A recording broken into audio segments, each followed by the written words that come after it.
ખેડૂતો કેનાલ પર ભેગા થઈને અધિકારીઓનો હલ્લાબોલ સૂત્રોચ્ચાર કરીને વિરોધ કર્યો હતો.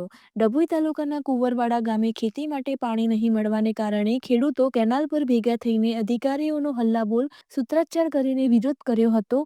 ખેતી માટે પાણી આપોની ગુહાર લગાવી હતી.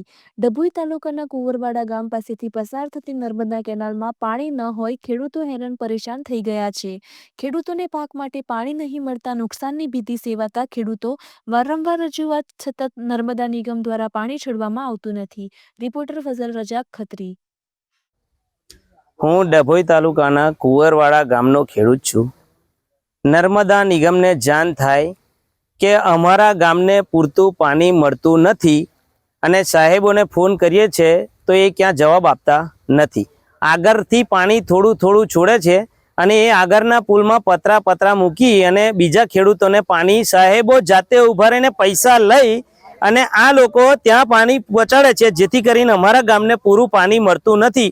આપ કેનલ જોઈ શકો છો, એની અંદર થોડું કે અત્યારે પાણી નથી. અમારો 3-4 હજાર વીઘામાં પાણીના લીધે પાક સુકાઈ રહ્યો છે. અમારી નર્મદા નિગમને એ જ અરજી કે અમને પૂરતું પાણી મળે અને આ કેનલો બનાવી, પહેલાના કેનલો બનાવી એ ખાલી માલ ચોપડી તમે જોઈ શકો છો. આ કેનલમાં કેવું કામ કરેલું છે એ લોકોએ.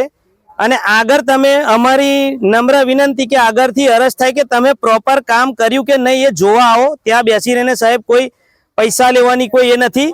અમારું શું છે તકલીફ છે તો હવે શું માંગણી તમારી? હવે અમારી પાણીની તકલીફ સાહેબ, અમારા તો છોકરાની પેટ બધો ઉછેરે હોય છોડ. હવે છોડને પાણી ના મળે તો સુકાઈ જઈએ તો અમારે તો પાછળ આગળ મરવાનો વખત આવે સાહેબ.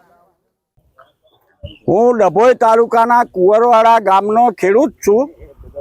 અમારે આ 7 ગામને નર્મદા નિગમના ભ્રષ્ટ અધિકારીઓને કારણે અમારા 7 ગામને રેગ્યુલર પાણી મળતું નથી, જેથી કરીને અમારી નમ્ર અરજ છે દાદા સાહેબને, આપણા મુખ્યમંત્રીશ્રીને, જેથી કરીને અમારા આ ખેડૂતોને રેગ્યુલર પાણી આવે એ અમારી નમ્ર અરજ છે.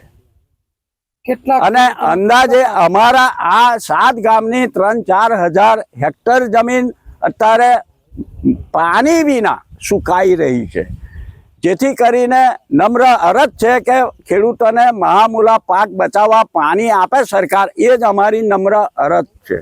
શું કહે છે નર્મદા અધિકારીઓ? નર્મદા નિગમના અધિકારીઓ અમને વારંવાર અમે ફોન કરવા છતાં ઉપાડતા નથી અને ઉદ્ધતાઈપૂર્વક અમને જવાબ આપે છે, જેથી કરીને આપ સાહેબને જણાવવાનું કે આ અમારા આ ક્ષેત્રમાં પાણી રેગ્યુલર મળે